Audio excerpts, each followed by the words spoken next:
Hey guys, welcome back. I hope you are having an amazing day. Let's get right into the stories. The first one is an entitled people story. I never imagined that I would find myself entangled in a conflict with a tree removal company. My property had no trees. They had withered away, victims of time and a violent storm.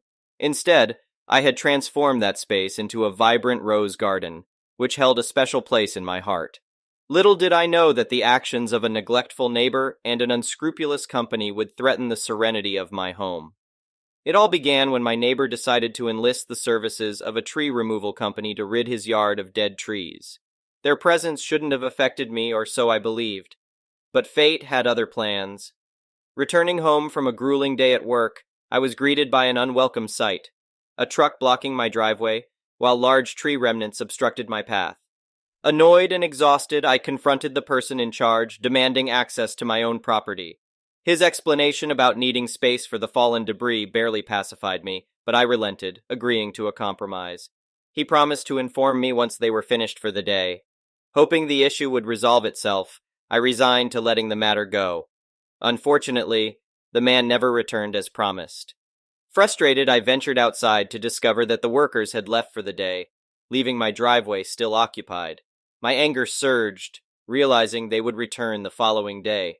Despite my impending work obligations, I convinced my understanding boss to allow me to leave early, ensuring I wouldn't miss confronting them. I returned home to witness for the second time my driveway blocked by their truck.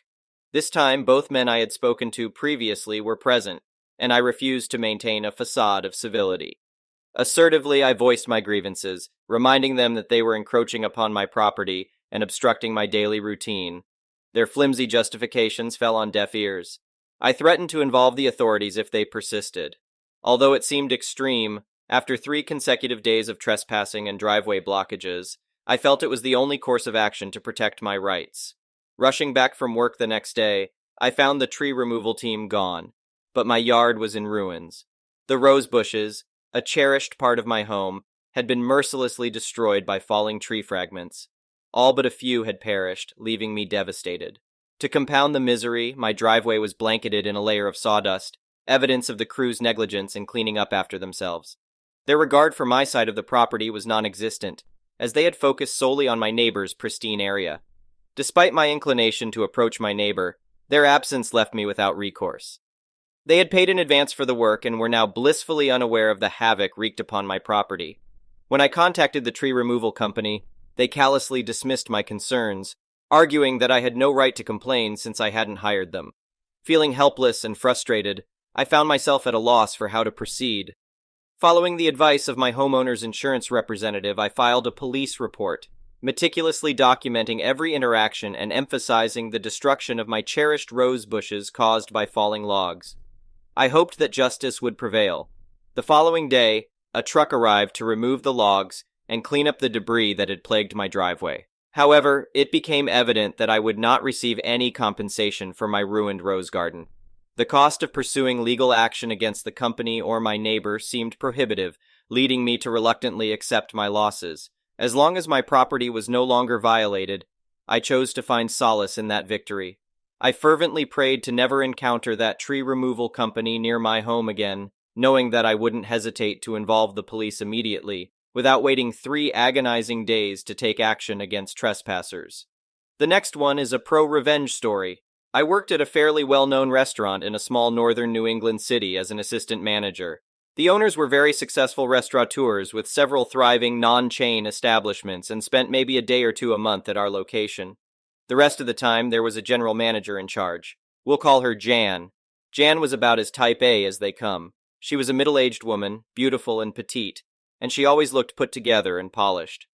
Jan had started with the owners a decade earlier in their first restaurant as a server, and had worked her way up to general manager over the years.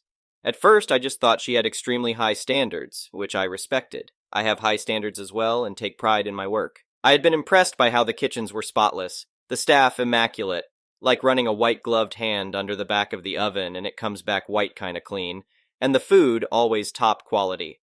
I had frequently been a customer and was thrilled that I got the job there. I had been in the business for a decade, and that restaurant was the place in our area. I was so excited. Unfortunately, I quickly learned why everything was so pristine and perfect. Jan was a tyrant. She was the kind of boss who soured the mood of the entire staff like a storm cloud hovering over us that never went away. Nothing was ever good enough, and the standards changed from day to day. On a good day, she would shut herself up in the office and then leave early. Good days were very rare and could turn into bad days at the drop of a dime. On bad days, you couldn't be perfect enough, and she would come up with new rules and regulations just to punish people. If a host called out sick, they were literal children, she would berate them on the phone and make them cry. If a cook made a mistake on a plate, she would humiliate them in front of the staff, accuse them of doing it on purpose, and then give us all the silent treatment for hours afterward. Seriously. If someone's cash out was off, even by a few cents, she would accuse them of theft and force me to cut down their hours. As a fellow manager, I was mostly spared her awful behavior, though I had to hear about her treatment from my staff almost every day. All of this was just run-of-the-mill bad boss stuff, until it came time for our yearly staff evaluation meetings. This is where Raul enters the story. Raul was a hard-working dishwasher who had moved to our state from Puerto Rico a few years earlier, and spoke English with some difficulty. Whenever I had to go over anything official with him, we would have a coworker translate between us to ensure we were both communicating clearly. Jan refused this courtesy to Raul. This made his evaluation pretty difficult. Raul managed to communicate to us that due to recent cuts in his hours, he would be forced to get a second job to pay the bills. Something about this absolutely set Jan off. She told him she would fire him if he dared. I could plainly see on the intake paperwork in front of me that Raul had been hired with the understanding that it would be a full-time position, so I pointed that out. Jan was furious but agreed through gritted teeth that if Raul agreed not to get a second job, she would bump his hours up to at least 35 hours a week. It was stated as clear as day, and I documented it in my daily manager logbook. Work went on as usual after that, and I didn't think much of this meeting again for a few months. Sometime later, while filling out information for tax returns, Jan called me into the office. I could tell she had pulled the tiny room apart looking for something. "All the information about our Puerto Rican employees is gone," she told me with a mixture of panic and suspicion. I looked at the files in question, and they all seemed to be in order, so I was confused and told her I couldn't help. A few minutes later, I walked back into the office to find her arguing with Rosa, our most talented chef and a Puerto Rican native. Rosa was perfectly fluent in English. "No, Rosa." Jan was speaking to Rosa as though she were hard of hearing or mentally slow. "Where is your green card?" "What are you talking about?" Rosa was confused. "Are you an illegal or something? Is that why one of you broke in here, to hide the proof?" Jan wasn't yelling, but her eyes were cold and flashing with rage. "What?" Rosa was starting to get angry now. It suddenly clicked for me, so I interrupted. "Jan, you do realize that Puerto Rico is a United States territory, right?" "Of course I know that," Jan snapped back. "Okay, so you know that Rosa has a social security number like any other American native." "Oh, right. Never mind, Rosa, you can go back to work." Jan did not apologize for accusing Rosa of theft. I was so done with this place after that. Jan did all kinds of little things like that, and she never apologized. I had already received a job offer for a place closer to my house when the final straw came. I was the closing manager one day and arrived just before the dinner rush to see Raul storming out the back door. He didn't speak much English, but his ducking idiot was very clear. Jan had lied about raising his hours to 35 per week, so Raul had gotten the second job he talked about. When Jan found out, she fired him, but not before saying something about how all you illegals are the same. She was really fixated on these American citizens being illegal aliens for some reason. By this point, I despised this woman too. She once told me my clothing made me look poor in front of the whole staff. I was wearing what she made me wear. Meanwhile, she wore open-toed shoes behind the line, which is against the health codes. And once her fake nail fell off into the coleslaw, and she wouldn't let anyone toss it out after she retrieved it. This is just the tip of the iceberg, but I have a life to live. Since I knew I would be leaving soon anyway, I told Raul he should go after our boss for wrongful termination since I had documented proof, with John's signature, that he had been promised more hours, and that John had broken the agreement, not Raul. The last time I saw John was on my way out of Raul's lawyer's office after giving a deposition about several labor laws she had violated, at least the ones that I knew about. Apparently, there were many others she had broken in front of other employees. She couldn't even look me in the eye. The best part? During my deposition, I learned that Jan was actually the one who was illegally in the country. Her green card had recently expired. She was Canadian. She ended up being sent back to Canada as a result of this case, and no one has heard from her since. Raoul was granted 6 months of unemployment pay, plus the restaurant had to pay his legal fees. They closed that location not long after. Maybe they should hire their managers more carefully next time. Jan, if you're reading this, I hope you got your act together. I also hope you learned to wear closed-toe shoes behind the line. You wouldn't want to end up as a huge, gigantic screw-up due to your own negligence, now would you? The next one is a petty revenge story. I am a grocery store cashier for a very small chain in southeastern Michigan. For 6 hours a day, 4 days a week, I ring order after order of groceries. Believe me, it gets monotonous. About a week or two ago, it was a super busy day. I had been going non-stop for 2 hours with no time between customers. That's when, during the short 5-minute lull that miraculously arrived, Karen came along. I went through my usual spiel, "Hi, how are you, paper or plastic, etc.," and started ringing her groceries. She had a lot of fruits and veggies, which is cool, better than some of the things I have to ring. Don't ask seriously. And then came the grapes. Now, don't get me wrong, I love grapes. Sweet, crunchy, tart, and they don't require really any prep before you can eat them. Yum. No, my issue was with the large spider that was in the bag with the grapes. I have a serious spider phobia. When I was a kid, a spider, no idea which kind, we were on a family biking trip through a nearby nature trail when it happened, bit me on the arm, and over the course of a few days, my parents just thought it was a mosquito bite at first. It swelled up into a big, hard lump the size of a softball. I still vividly remember the night they finally realized that they needed to take action and rushed me to the nearest hospital ER. Traumatizing. Ever since, I can't see a spider without shrieking and freezing up. Any other bug in the house? No problem. I see a spider, one of my brothers has to come rescue me. So, as you can imagine, the large bag of grape spider did not go over well. I managed to mostly quell the shriek, instead letting out a strangled yelp, and jolted back from the register and offending bag, and refused to touch it again until the spider was very dead. My grocery store is one of those that still has a separate bagger job, so I wasn't alone at the register. The very nice kid who is my current bagger was kind enough to come around and remove the spider-infested sack of fruit and went to get Karen a new bag. I apologized and started to scan again, and as soon as he left, the ridicule began. "It was just a spider. Why did you freak out? Are you seriously telling me that a grown-ass woman had to have a teenage boy rescue her from an itty-bitty spider? How pathetic. Just get over it. It was the size of a pea at best." "I carried that bag all the way over here. I'm scared of spiders and I was just fine. You shouldn't have had an issue swiping it and moving on for 5 seconds. And so on and so forth. Meanwhile, I just had to sit there and smile at her. As soon as he came back, she shut up and was all smiles and compliments for such a nice young man. That was where I decided to get petty. Now, in my store, produce is rung up one of 2 ways. It might be the same everywhere, I don't know, but anyway, it is either rung up by count or by weight, so we have a scale built into the register to weigh items. Grapes are priced by weight, so I went ahead and dropped the nice new spider-free bag on the scale. And while I typed in the produce code, I made sure to ever so stealthily place my thumb on that scale and apply the slightest bit of pressure, magically turning 2 pound 7 ounces into 4 pound 2 ounces, and at $3.99 per pound, it made a difference. Mind you, Karen had a huge order, so that 1 pound 7 ounces didn't noticeably affect the total. But if Karen was going to mock me like that, then turn around like she'd done nothing wrong and praise my coworker, she was going to have to pay for it. And pay for it she did. The next one is a malicious compliance story. So I used to work at a home improvement retailer that's popular in the Midwest United States. Nothing bad against the company, other than the simple fact that it's retail, and I had my fair share of customer stories.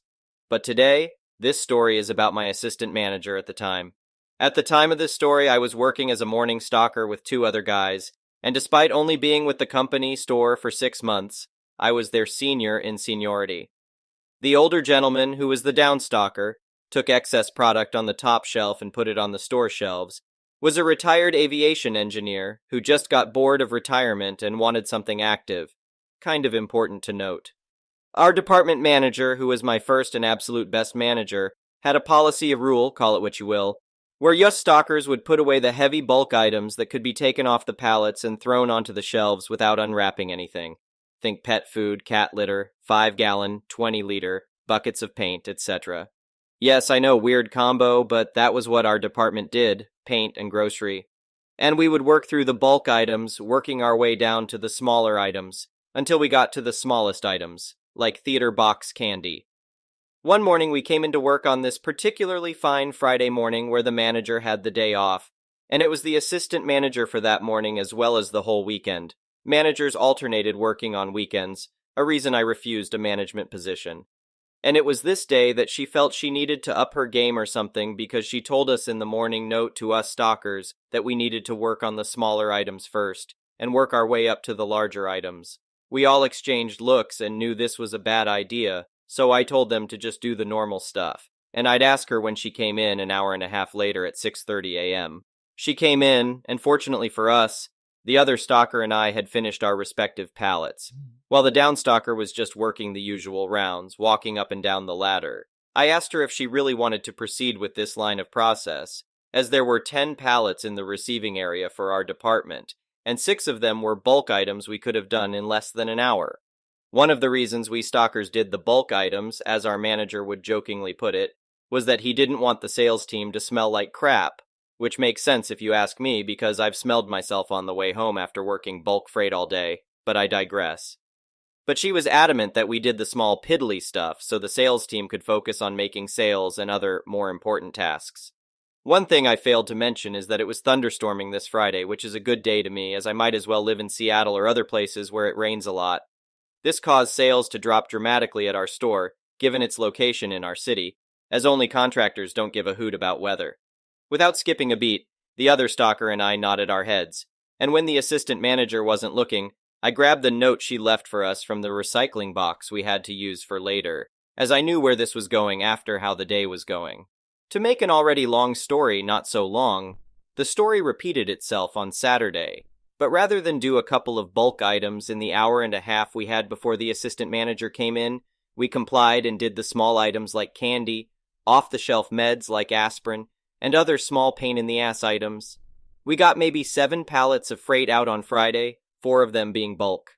On that Saturday, only 2 despite another 15 pallets coming in. Stalkers didn't work on Sundays. Us stalkers would work from 5 a.m. to 9 a.m., and it was Monday morning when the managers would switch places, so the department manager would be in at noon that day. It was about 8:30 a.m. when the assistant manager realized how badly she messed up, as we had over 10 pallets in the back aisle. But receiving was packed with another 20. 30 in receiving, with over 20 of these pallets being bulk items we would have had done easily. Being friends with several people on sales, we came to find out that she told none of the salespeople to work on freight, and would even tell the ones who would work on freight when their daily tasks were done to work on something else, like straightening the shelves and whatnot. I also found out from friends in receiving that there were 2 more trucks coming in that day, which caused me and the other stalkers to giggle a bit. At about 8:30, the assistant manager told us, including the nice 67-year-old downstalker, to start working bulk freight to get as much out. The thing was, I had class at 10 a.m. and needed to go home to shower so I didn't smell bad. The downstalker smirked and told the other stalker that we were going to leave on time, with him and the other stalker coming up with their own reasons for having to leave on time. I don't remember what they said as a reason. Come that Tuesday, the department manager's note to us told us to work on nothing but bulk freight, and he wanted to talk to me specifically when he came in at 6:30. As soon as he came in, and before he could say a word to ask what happened, I took the papers the assistant manager gave us those 2 days, and placed them in front of him. If disappointed anger could kill, then his flared nostril deep breath and exhale would have killed the city, as his eyes rolled back, and he shook his head before laughing, before bringing the other stalker over and telling us that whoever got the most pallets done would get $20. Sad to say, I didn't win, but I did get a second-place $10 bill. As I said, he was the best manager I ever had so far, and before it's asked, we got 25 pallets done between us in those 2.5 hours. I did 12, the other stalker did 13, and we joked that he won because he took the last bulk pallet. The best part was the manager thanking us, handing us our winnings, and then telling us at 9 to go home and shower because we smelled like crap. We still laugh about this to this day. The next one is an entitled people story. I was on an airline with my family who were stirred in the 1 or 2 rows in front of and behind me. The random girl next to me at the window seat was talking to her friend who was sitting directly behind me. The friend then asks me if I can switch seats with her so she can sit next her friend. It's still within the vicinity of my family, so I agree to it and we swap positions. She's laughing with her friend and turns and say, "Okay, my seat is way back there." Since she had standing in the row behind me talking to her friend, it had appeared like her seat was one row behind, but her actual seat was like 20 rows behind at the back of the plane. I told her, "I thought you wanted me to switch one row back. I'm not moving to the back of the plane. You didn't mention that before, and I can see you did it on purpose because you're laughing about it." She told me I agreed to switch and it's too late now, as if we're in high school. I told the flight attendant that the girl is in my seat, and she told the flight attendant that I agreed to switch. Without getting into who said what, I told the flight attendant, "I didn't AG, and I've never spoken to this person in my life." They were angry and yelling, but it was either go to her seat or get off the plane. The only issue I was concerned about was having to awkwardly sit next her friend for a few hours. The situation resolved itself when they got someone from the back to switch with them. Thank you for watching. I would really appreciate it if you could like the video and subscribe to our channel if you haven't already. We'll see you again tomorrow.